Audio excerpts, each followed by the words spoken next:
as well as the RIDE program, which is the Ridership Independence for Disabled and Elderly Individuals. And it's a voucher-based taxi service program.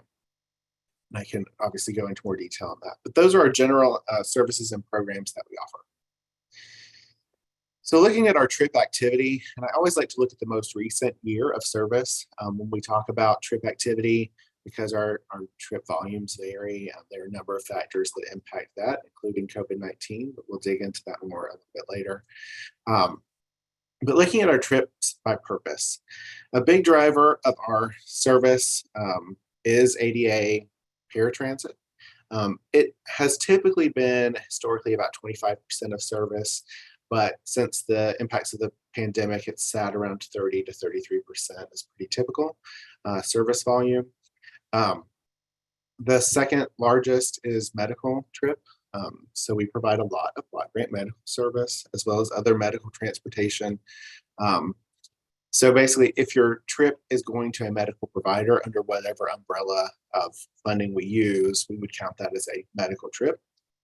Medicaid, we do keep separate because that's a very specific funding and type of medical service you're receiving. So those two things combined, though, Medicaid and medical, it's about 28% of last year's service. Another large volume provider, though it's only 3 routes, is our Trailblazer service, and that's about 21% of service volume. And then the remaining various categories, including day programs, multi-purpose trips, trips to senior centers or grocery shopping, retail shopping, those all combine to be the balance of services. So last year, the 3 major drivers, ADA paratransit, Trailblazer service, medical transportation. COVID-19 impact. So there were certainly challenges at the start of the pandemic. Protection of vehicle operators, all operations staff and customers, that was at the forefront of our mind, right? So I think that is not surprising. How do we protect the people who are riding, and how do we protect those who are operating the system? We did see an immediate decline in transit demand. So there weren't places to go, and there were not people who were very willing to travel. So we saw an immediate decline in demand in March and April of 2020, particularly. We did see a corresponding reduction in the workforce. So we saw a lot of vehicle operators leaving employment, both at the beginning and kind of as the pandemic progressed. We obviously had to consider social distancing efforts.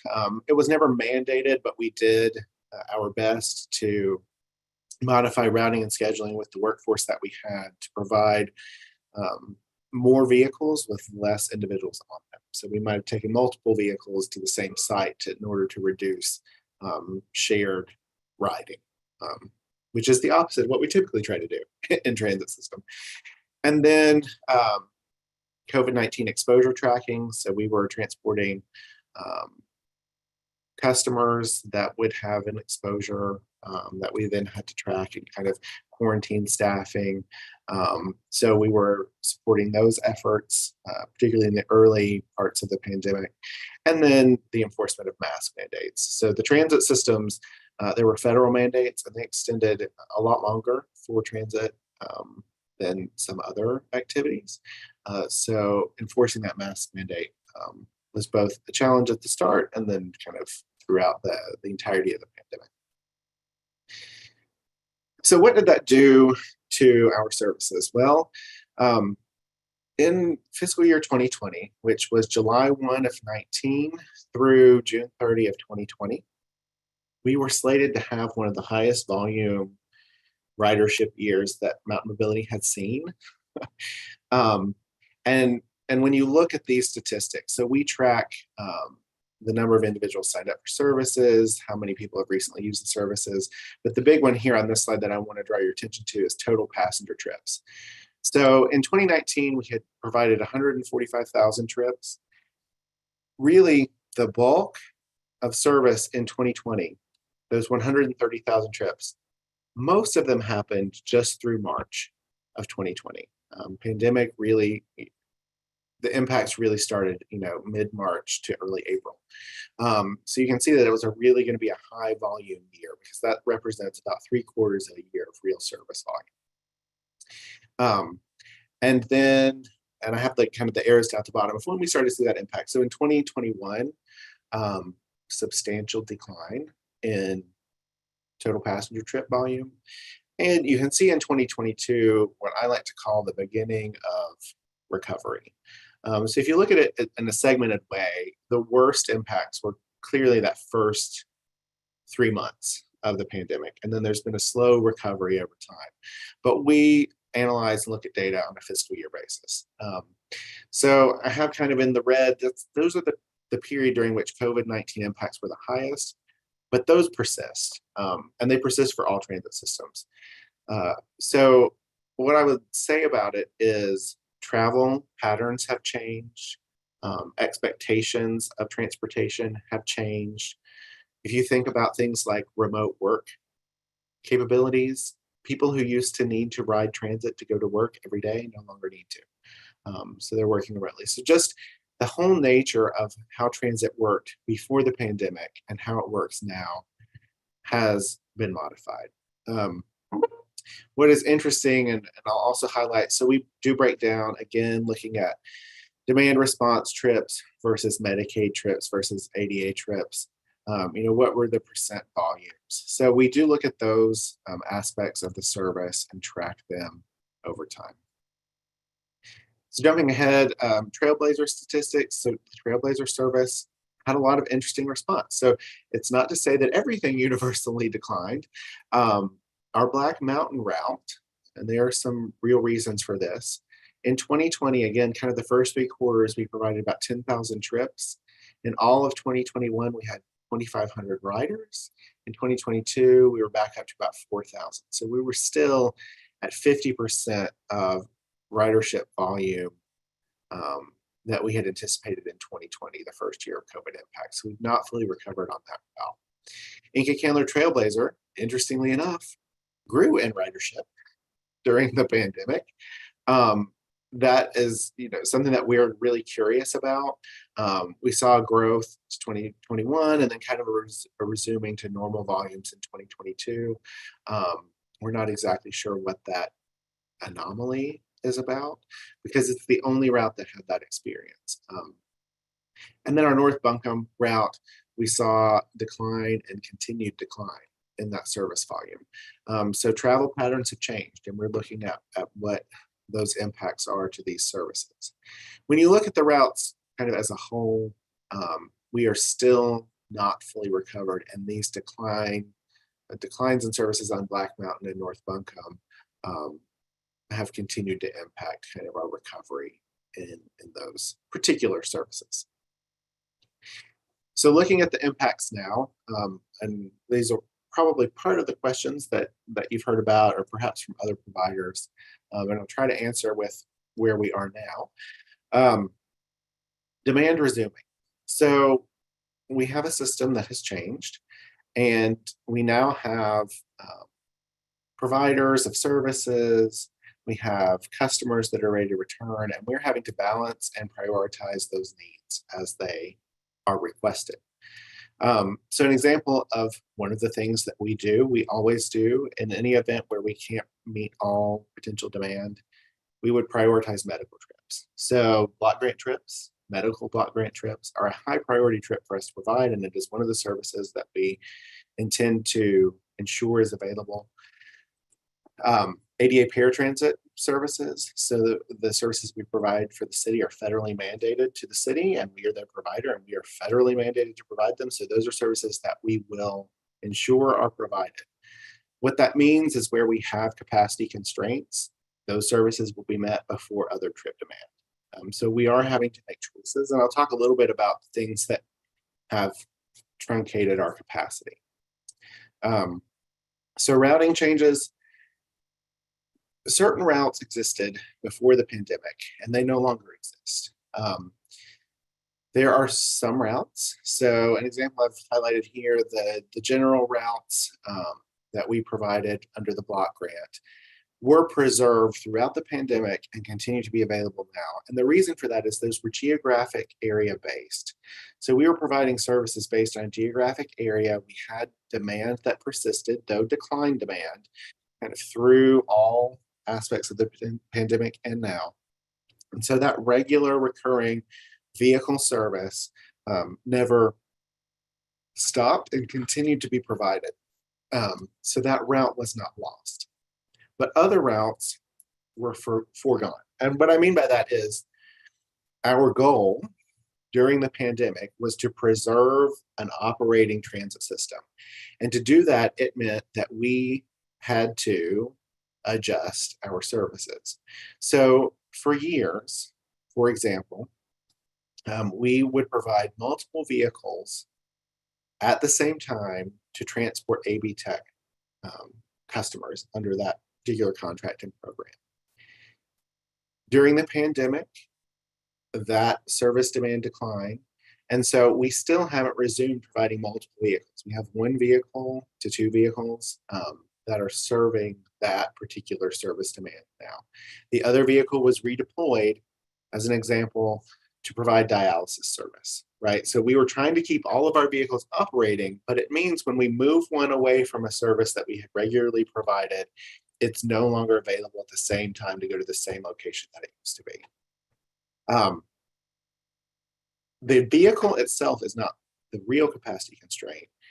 The issue, and it's an issue that is a national issue in all transit systems, is vehicle operator shortage. So as I mentioned, we lost operators at the beginning, and we do utilize an operating contractor, so they directly employ our operators, who has been aggressively working to refill those positions. But we've seen a real shift in our workforce. So we actually employ nearly as many individuals as we used to, but the number of full-time operators has declined, and we have a lot more part-time operators. So it's not necessarily a person in a position, it's how many full-time equivalents do we have. So we've seen a real decline in vehicle operator interest, and they have been, as I said, very aggressively working to fill positions in order to resume all service, so that all vehicles have a person in them and all routes can be fully resumed. That's the ultimate goal. So I would say that that's a continuing challenge. It's not necessarily part of this slide, but everyone has been following kind of the economic issues as well. So wages, inflation, a number of factors impact hiring as well. So during the pandemic, we did authorize an increase in salaries and wages for vehicle operators in order to continue to try to fill those positions. So switching gears a little bit, this is kind of the last area I want to dig into, and then certainly open the floor to questions. Are HCCBG trips and the funding that goes into that service provision. So Mount Mobility provides medical and general transportation. We call them block grant medical and general transportation because that's our primary funding source. But those trips occur all year long. And I often get asked why we, by mid-year sometimes are reporting more than 100% of the service volume for block grant medical trip. And it's because we fund the trips that are our medical and general transportation block grant trips using block grant funds. We have a stream called North Carolina Department of Transportation Rural Operating Assistance Program, Elderly and Disabled Transportation Assistance Program funding, the long name. We call it ROPE EdTap. So we have some funds that are available that can support transportation for older adults through that. We often, and depending on the service here, apply Section 5310 funds. That's a competitive grant that we seek. Those are federal dollars that can be used for elderly and disabled transportation. And then we balance all that out with county funds. So looking at our 2022 volume, which I know 2023 is probably of interest, but 2022 is the way that I kind of explain what you might expect to see in 2023. In 2022, between both medical and general transportation trips, the county provided 31,428 trips Of those, 23,875 were home and community care block grant trips. So they utilized that funding source combined with our local match to meet those trip requirements. And then 7,553 of those were funded using other sources completely, with no block grant applied to those trips performed. I'm looking at the funding breakdown. So in 2022, the total cost for transportation was just under $890,000. We did have our regular allocation, but did receive some reallocated funds. So total block grant funding was just under $585,000. The county applied $185,000 in general fund to balance what wasn't available through ROPE, which was just around $120,000. So it's the mixture of the funds that makes the services available throughout the fiscal year. What I will say about the funding mechanisms is that we apply, and it's because of the unit cost requirement for block grant, a turn and burn approach, right? So we're going to utilize all of the block grant funding first because there's a unit cost. So each unit that's performed has a block grant associated cost. As soon as we meet the unit volume, though it's not required, verify when we also meet the expense match, right? So I don't want to claim another grant until I've actually expended all that money. So if our unit cost happens to come in slightly lower, I'm going to make sure that what we actually spent is what we request in block grant funding overall. And then we turn to the next available and highest return grant fund that we can use, which is typically EdTap.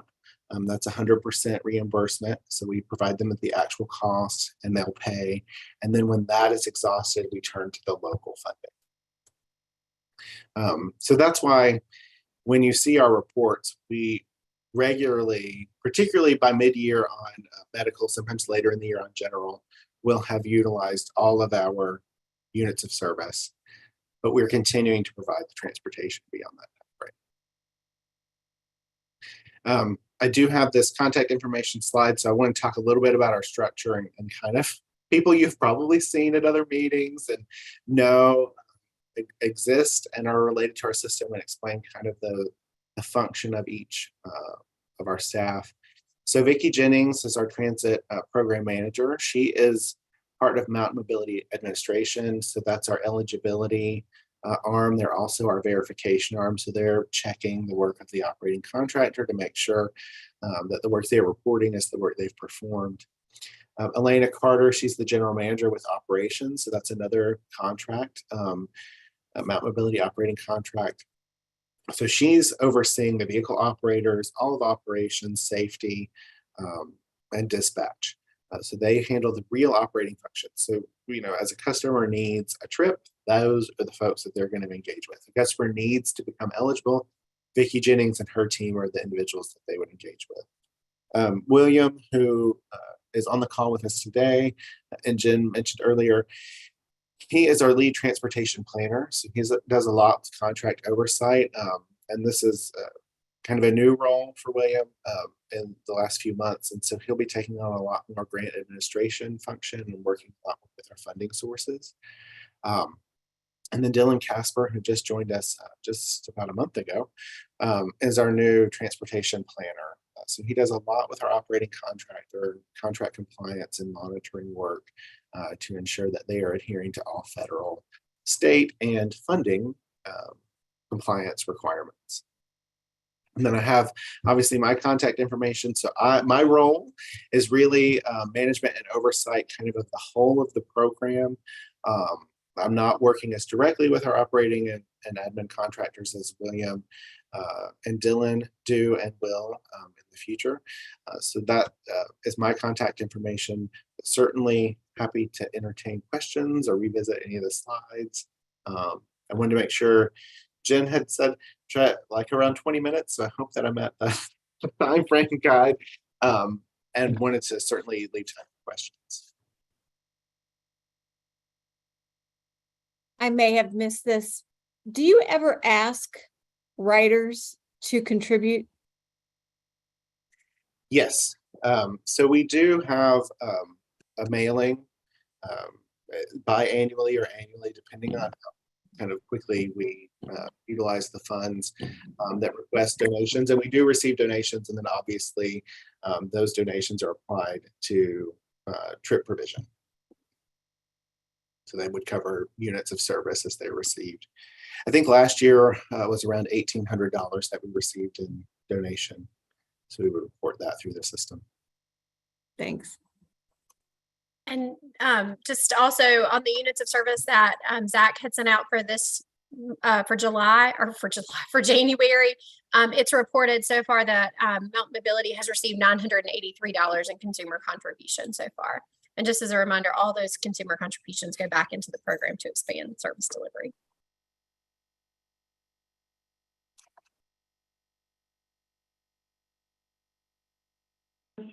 Yes. What is the pay for drivers? So we established under our contract minimums for driver pay. And I will say that my current understanding, and it depends on years of service and how long they've been here, but new starting drivers, it has increased to $16 an hour. And I will say that there is, concern about the competitive nature of wages and other places where you can be employed.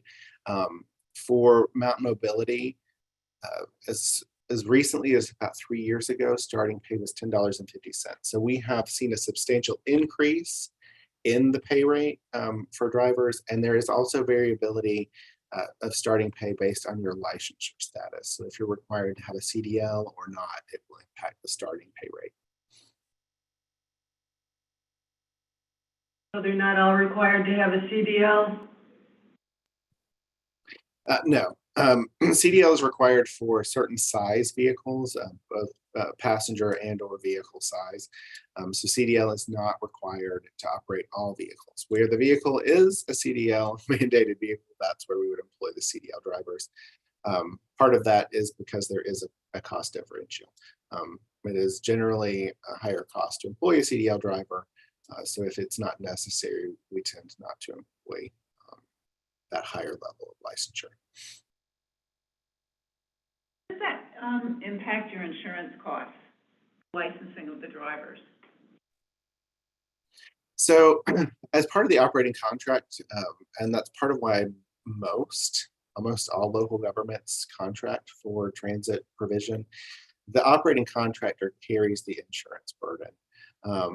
Local governments are often self-insured, so the risk of unpredictability for insurance claims and other things is higher.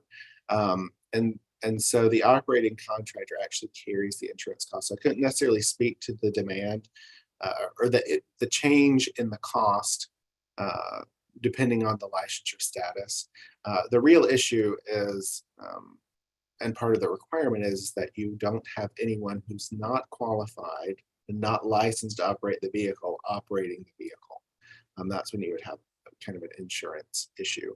The vehicles themselves are the real driver in insurance costs. So the higher the expense of the vehicle, the more risk there is to total loss and other things.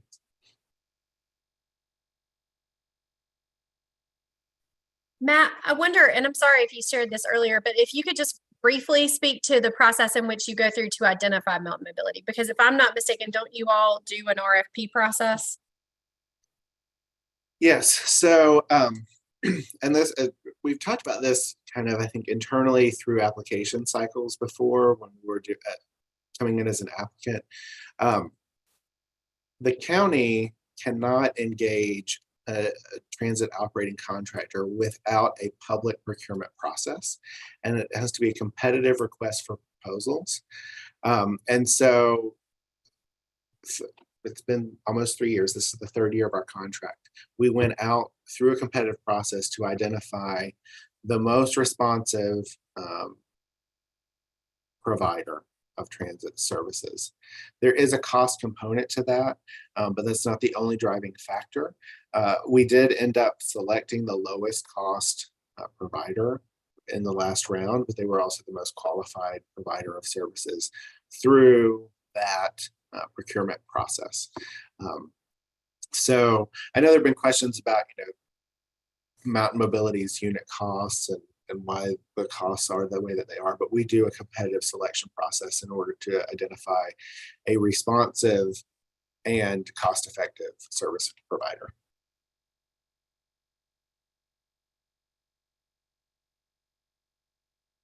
Are there any other questions from the committee for Matt or his folks?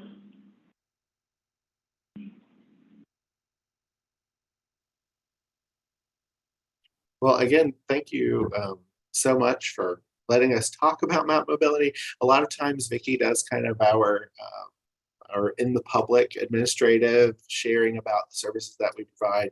In my conversation with Jen, I thought it would be helpful because county staff is really responsible for the financial aspects of the system and the grant funding and how we deliver the services, and assisting our operating and admin contractor in making decisions about service provision. So I really appreciate you guys allowing us to come and talk about it. And I will share this presentation. I know that it's live for you now, but I'll share it out to Jen and to Billy so that she can distribute it so that you guys have copies, and you'll have my contact information as well as the other contact information if you have follow-up questions. I'm sorry, I do have one other question. Do you ever survey your writers? Yes. So we do an annual survey. It's one of those great survey tools. Actually, the DOT required it a number of years ago that we do a survey. But if you've ever had the survey with how would you, rate rate your experience, it's like the 1 to 10, and it's kind of now an industry standard.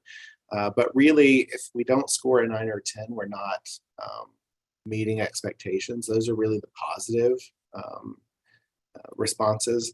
And our rate is about 82% in terms of when we do random surveying of our customer base.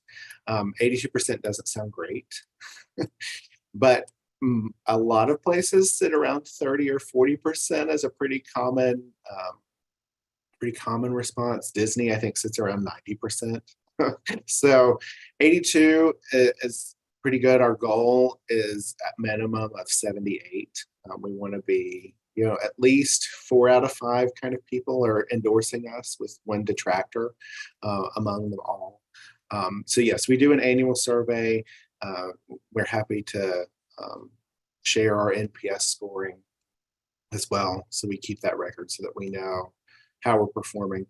It's not only that question. I will say that there is open-ended responses. So we also look at, comments about experiences people have had, both positive and negative, and try to learn from those surveys as well.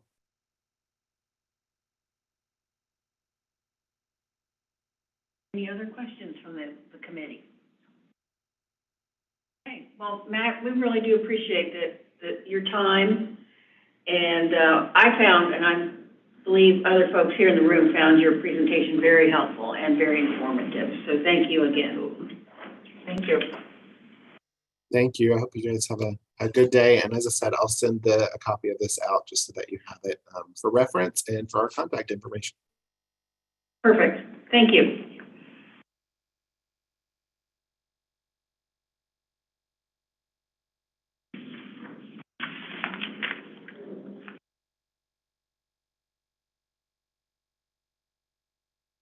So moving along on our agenda, is there a way to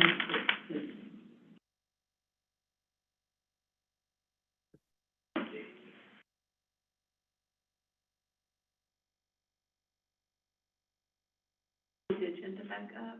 Can we just do a view so I can see everybody? I'm a little disoriented. Sorry guys, we're dealing with technology here in the room.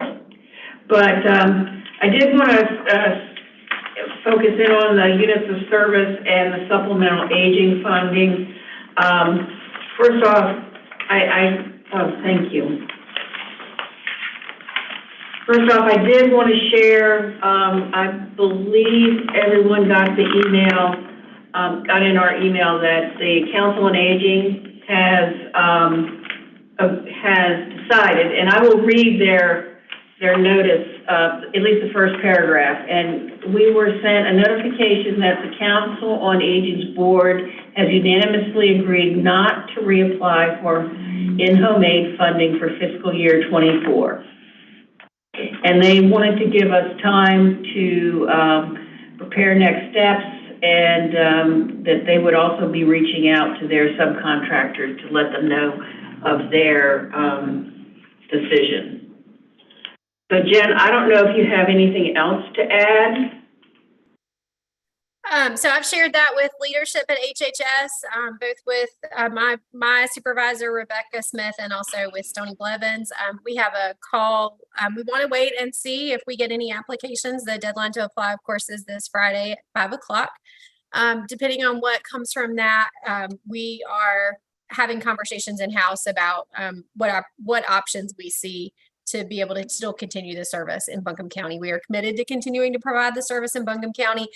So I should be able to let you know at the March meeting what the county is envisioning based off of whether or not we receive any applications.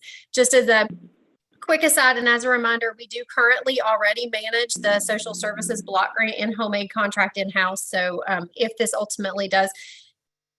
that is ultimately what happens, it is not a far stretch from what's already being done. A lot of counties actually do that, but we also still want to encourage anybody that is listening or that is thinking about applying, please, apply if you think that you want your organization to run the in-home aid portion of the home and community care block grant funding. It is not a foregone conclusion that the county would step into that role, but we would definitely not let that service drop. So if that is ultimately there is no other provider, then we're having conversations about what that would look like. Very good. So Jen, I guess what I'm hearing is let's wait until Friday at 5 o'clock, see if anybody else applies, and then kind of go from there. Why did they decide to drop out? They did not provide any further information other than that email.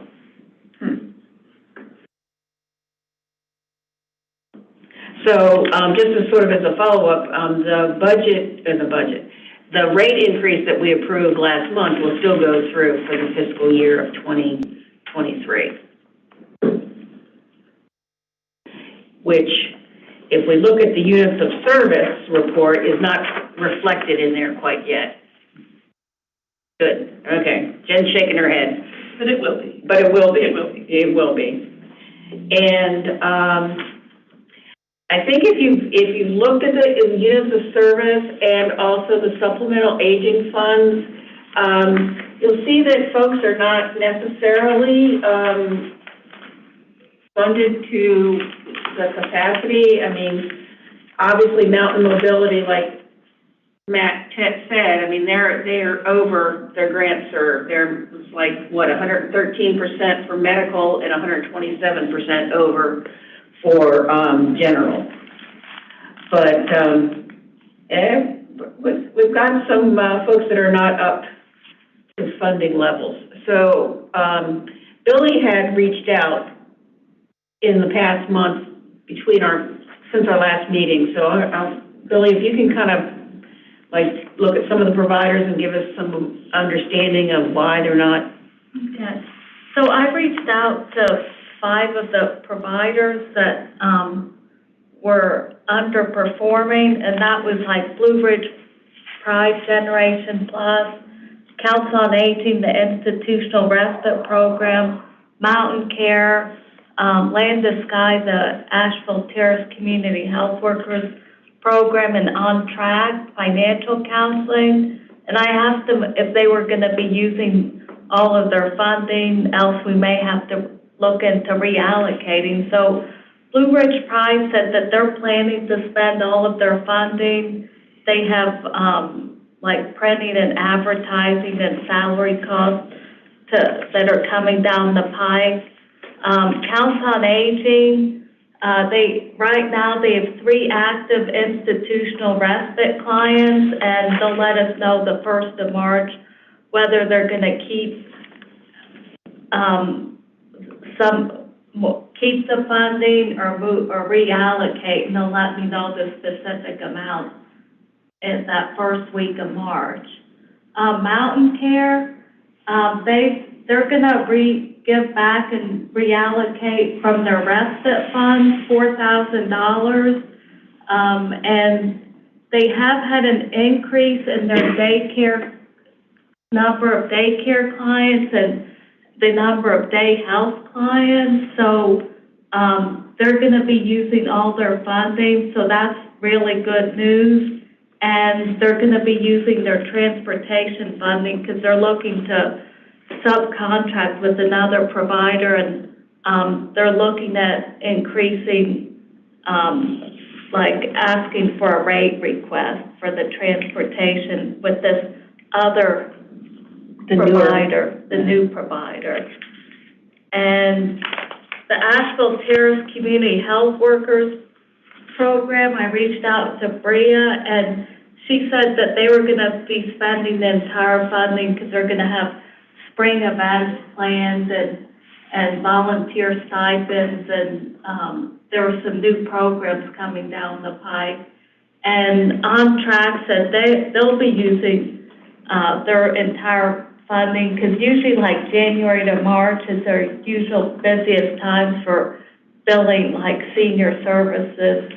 Tax season. Yeah, so they usually, each quarter, they usually bill about $15,000 per quarter, and Celeste said that they're on track for 2022 to provide $26,000 in billable services, which is, they're on track to meet 2022's goal. So, and that's $5,000 over than what they're allocated for 21,000. And that's on the supplemental funding. Yes. So those were all the reports I got back.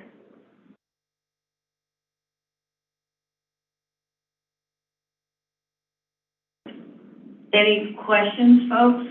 Any comments, concerns?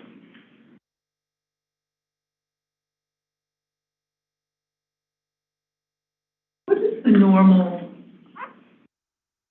variability in the pattern of spending in a normal, you're behind in one quarter, you catch up at the end kind of thing? 'Cause this is, I think, only my second cycle through this, so variability is probably normal, but I don't have a sense of how much that could be or should be or typically is.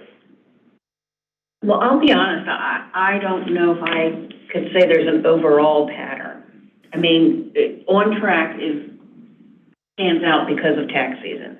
Right. You know they're going to be busier during tax season. And I think this is showing some of the recovery. I mean, especially with Elizabeth's comments about adult day and adult health.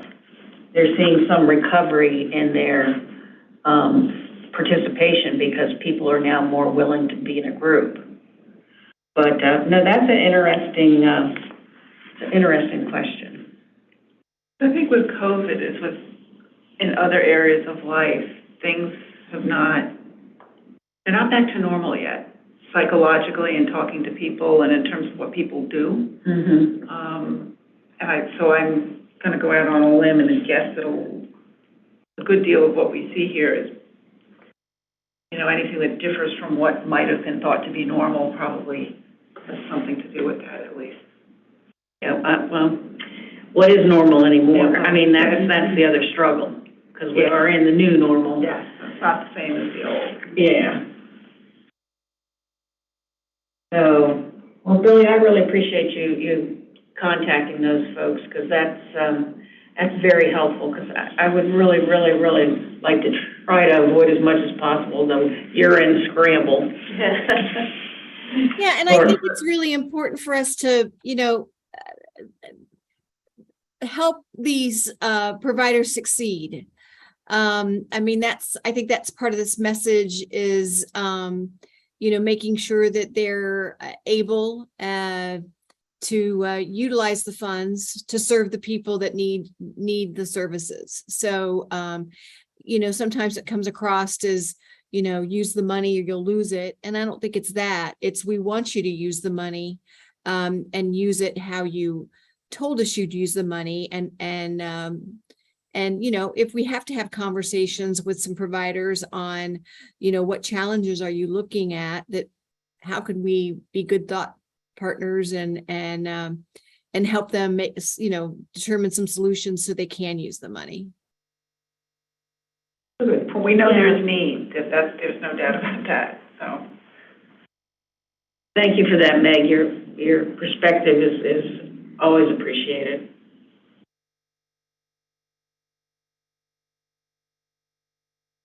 Well, we have about 5 minutes left. And I have a question. Can I ask a question real quick, Susan? oh, certainly, absolutely. And this goes into next steps, but I first want to say, Billy, thank you so much for such great minutes. I missed the meeting last month, and reading them were so helpful and brought me up to speed. So thank you for your efforts and sharing that. And I may have missed this along the way, but do we have a time frame of when we're going to be reviewing the grants? When we'll have access to them? well, it's to my understanding, and Billy and I talked about this right before the meeting, the applications close at 5 o'clock on Friday. So we are not sure at this point if they're going to be available, say, on Saturday to start reviewing.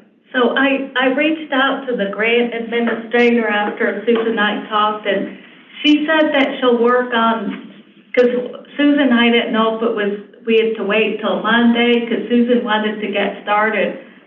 She's going to assign the applications to all of you evaluators either Friday night or Saturday. So I'm going to email her back, and she just wanted to know who the evaluators are, because there have been some changes. So I have to report back to her who the evaluators are for this team, because there were changes from last year. But yeah, the application should be available, I'd say Saturday at the latest. And I'll email her about that. And when we meet again next month, we can, if folks can get through them all in the month, that would be helpful. Susan, may I jump in if that's okay? Yes. I believe last time we also kind of looked at program specific areas so that the committee didn't have to read all of the application. I mean, ideally, if you can get through them all between now and next time, that would be great. But if you all would like, we can do, I believe what we did last time, kind of identify program areas. So if the committee wanted to take on adult day health, transportation, kind of those first ones, and then maybe make that the priority in March, or if you prefer to look at all of them, we can make sure that all of them are available. I mean, you'll have access to them, but on the spreadsheet, and be focused to be able to talk about all areas. Jen, thank you for that. I had forgotten that. So do folks want to try? I think it depends on how many applications we get. Does anybody have a sense of how many yet? So far, we've only received 4 applications, and my plan, so I'm off on Friday and Monday this week, or this coming week. So what I would do, and I can work with Billy, is that what we did last year is created a spreadsheet that listed every provider that requested, what they wanted to serve, what program service they were requesting, whether or not it was HCCBG or county dollars, and then the amount of that, and then kind of set you all that in a spreadsheet as you were reviewing. You'll still be able to make your comments in the document itself, like when you're reviewing, just like you did last time as far as scoring. But that would, I think once we get that spreadsheet developed, we'll have an idea of how much money is being requested versus what do we have or what we assume that we have, and what program areas people are asking to be funded.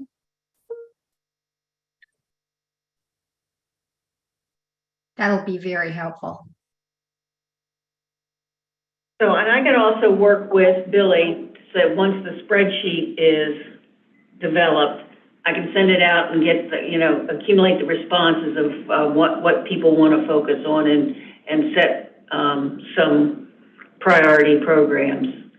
I think we are still anticipating, Jen, the 500,000 from the county, and we're going to work with about 1.7. But out of the 1.7, last year we just allocated 500,000 to transportation, as they will not be required to submit a proposal to us. So, I mean, we're the committee. We can decide if that's sufficient or we want less or whatever. Remind me of do we have all reviews have to be completed by the committee date? The deadline to submit the recommendations from the committee is April 28th. They have to be to finance from the county. As you guys may recall, last year too, we submitted and then like 2 days later found out that we were getting that additional 200,000. So we are scheduled, this committee is scheduled to meet on Wednesday, April 26th. So my thought process would be that would be the last date in which this committee would make their final recommendations, and then they would be submitted to finance by that April 28th deadline.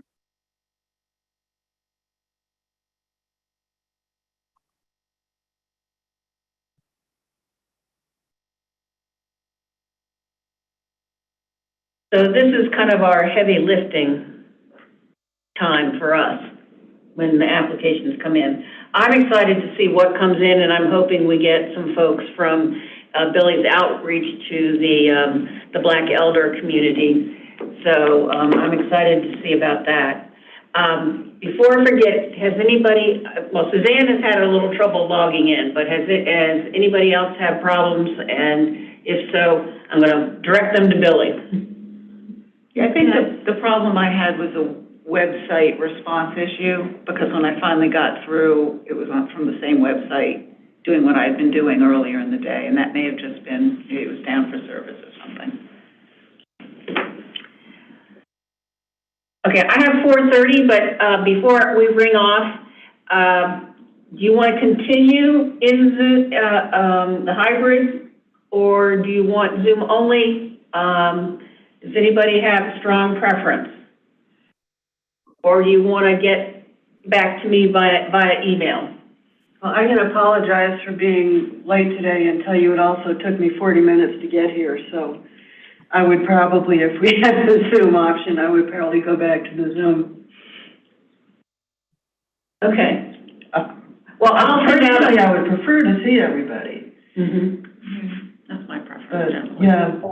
Susan, I have a standing committee meeting on the same Wednesday at 2:00. So I'm going to have to be on Zoom. Okay. I can't get there by 3:30 if I can't be No, on that's Zoom. all right. That's all right. We'll figure out the technology piece here in the room, and I think what we'll do is next month we'll do another hybrid. I prefer to come whenever I can. Okay. Well, Susan, right before we sign off, I did just want to let the committee know we did get another applicant for this committee. I believe they were appointed last night at the commissioners meeting. We had reached out to them to see if they were able to attend to today's meeting. Unfortunately, they already had another commitment. But as soon as I am assured that they have been appointed, I will send an email out to you all, letting you all know. And Billy and I are planning to meet with them ahead of time to get them up to speed so that they are able to also review applications and weigh in as well. oh, perfect. Thank you. Thank you. Okay. Thank you, everyone, for all your hard work and your patience. Take care. Bye. Bye-bye.